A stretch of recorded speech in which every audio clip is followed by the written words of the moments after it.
I welcome you all with love. Shalom, shalom. We're doing Parsha Ki Tissa today. And Shabbat Shalom. What I want to start with is like the bigger picture. People had just received the 10 speakings, the 10 commandments. The consciousness was elevated higher than perhaps ever before in history for a collective group. People were able to go back to before the fall at Gan Eden. They had been granted immortality. I mean, that's pretty good. Oh, and all their illnesses were taken away.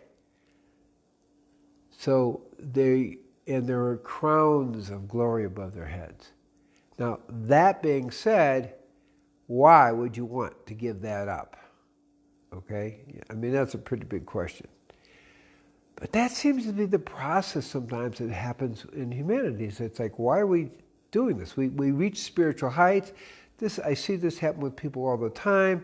They're meditating, they go deep into the self, and then somehow, they go back into kind of missing the mark again. It's like they're expanded a little bit too far than their consciousness could handle, and they had to go back. They had to retreat. But we don't have to retreat. That's one of the warnings, and this is really how Moses really helped elevate everybody. It's like, we're not retreating here.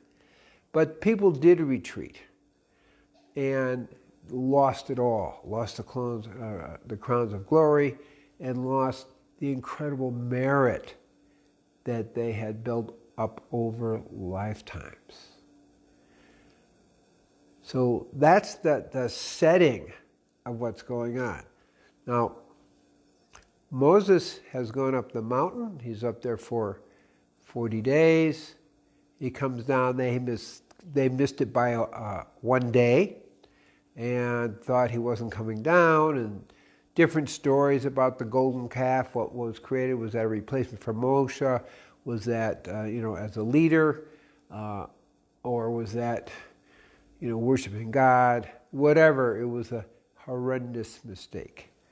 And then Moshe does something incredible. Okay, what did he do that was so incredible? He offers himself up.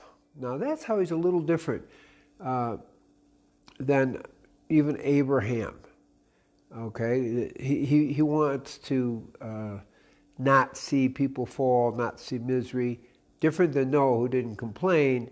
And in a sense, there's another little sub-story is that Noah may have reincarnated as Moshe, because there's this link between Noah and Moshe. They were 40 days up in the mountain. It rained for 40 days. Took them 120 years to build the ark, and Moshe lived to be 120. There's a few parallels. But what Noah didn't do is he didn't plead for Am Israel. He didn't plead for the whole world. He just did what he did. He didn't really try to transform people. Whereas Moshe takes it as a redemption. He's pleading for the world. He's pleading for all Am Israel. He's trying to uplift all of humanity. And if not, he's saying, take me out of the book. So he directly confronts God. And it's like, take me out of the book if you can't forgive the people. So he goes back up on the mountain for another 40 days where he pleads, and his plea is heard, and he comes back down. Now, it's time for another step in the process. The tablets have been broken, and Moshe now goes up for a third time. But he says, I want to see your face. Well, that means I want to understand what's going on. But God repeatedly tells Moshe, you're really not ready. Humanity's not ready. You cannot see my full face where all the answers are. And one of the questions that Moshe has is, how is it that in your whole ability to make a whole scheme, how do you allow evil to come in? Now, he kind of first asked that with Pharaoh, and he said, how do you allow Pharaoh to do evil to your people? And then, of course, the golden calf is another fall. How do you allow that? Like, what's going on? And then Moshe is taken headed in time, forward in time, to see Rabbi Akiva, who's a great teacher, greater than Moshe in terms of understanding. And he said, well, how was he rewarded? And he goes a bit further, and he sees that Rabbi Akiva is teaching the Torah and publicly, and the Romans capture him, and they're literally skinning him alive. And as he dies, he says, thank you. Thank you for giving me this opportunity to hold my faith in the most difficult of circumstances. And with that, he leaves his body. He says, Shema Israel, Adonai Eloheinu Echad, and he leaves his body. Wow. He's in total certainty. Moses isn't. Moses is in the paradox. How is it that we're allowing this evil to exist in connection with the good? How can this be? So he's asking God a really, a deep question, but he's also questioning. See, this is key. He's not fully resolved, whereas Rabbi Akiva said, fine, I'm dying, whatever God does is for the best. Moshe is still asking the question, is whatever God does for the best? How come you're allowing evil here? And God answers him 3 times. He says, be quiet, the plan's already laid out, and you don't understand. Okay, so I'm only showing you my backside. I'm not showing you the full picture of what's really happening. Very, very profound message, because the truth is, we're only getting the backside of the picture. It's like, what's going on? God, how can you allow all this evil to happen? But the question that Moses asked, it's a question a lot of people ask, is, how come? But the evil, and of course, there are different ways of understanding it. The rabbis talked about, well, if you didn't have good and evil, you wouldn't have an opportunity for free will. You couldn't really make a choice. And without free will, you cannot evolve spiritually, because there's no choices to be made. That's a pretty important thing. There may be more to that story, but the basic is, without evil as part of the greater reality from God, our ability to evolve spiritually is not there.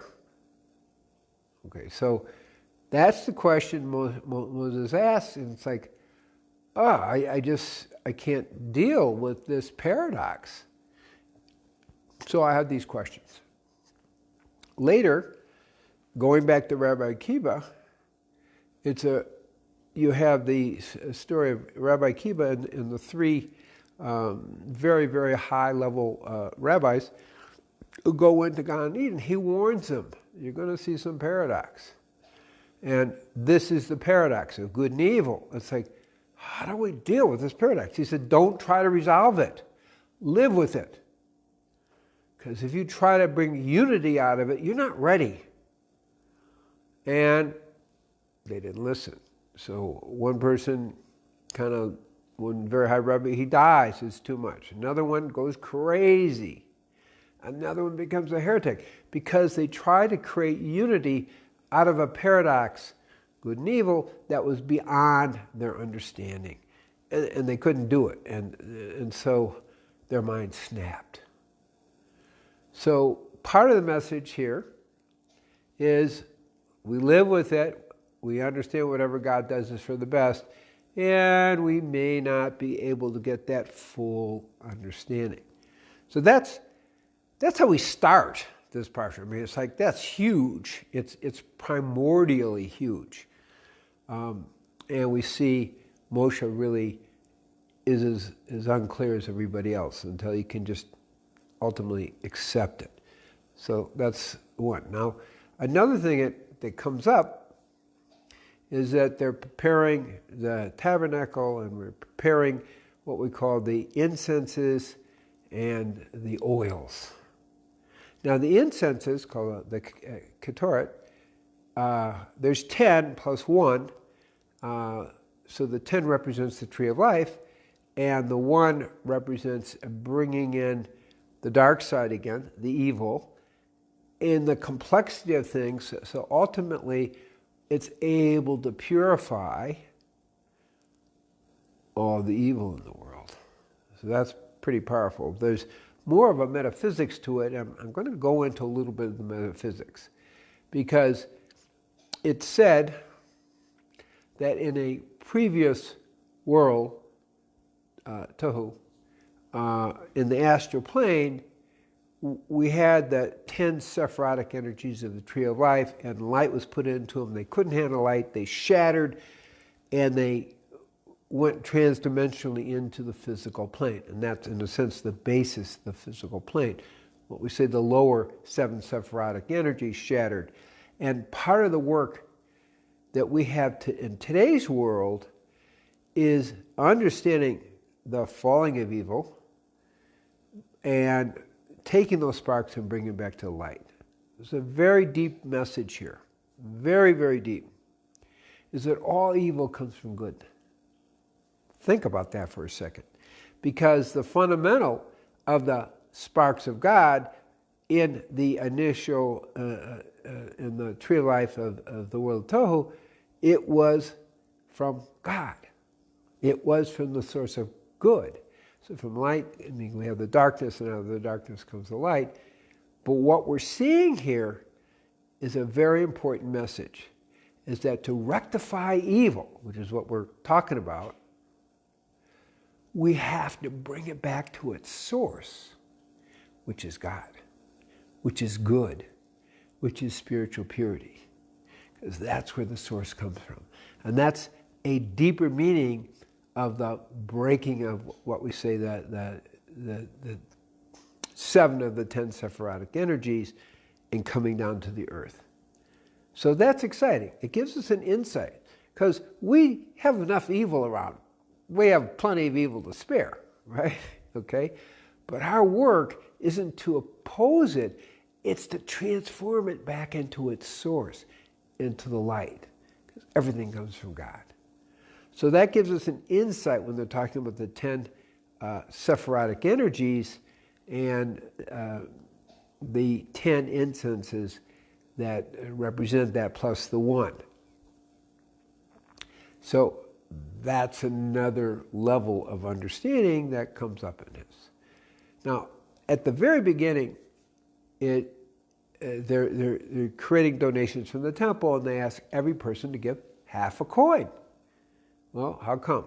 Well, first statement is we're uplifting your head, so we're going to treat everybody equal.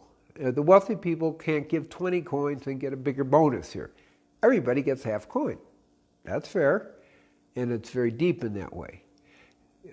This is about the counting. The tradition is you're not allowed to count a Israel, but you can do it indirectly, like everybody hands in a coin.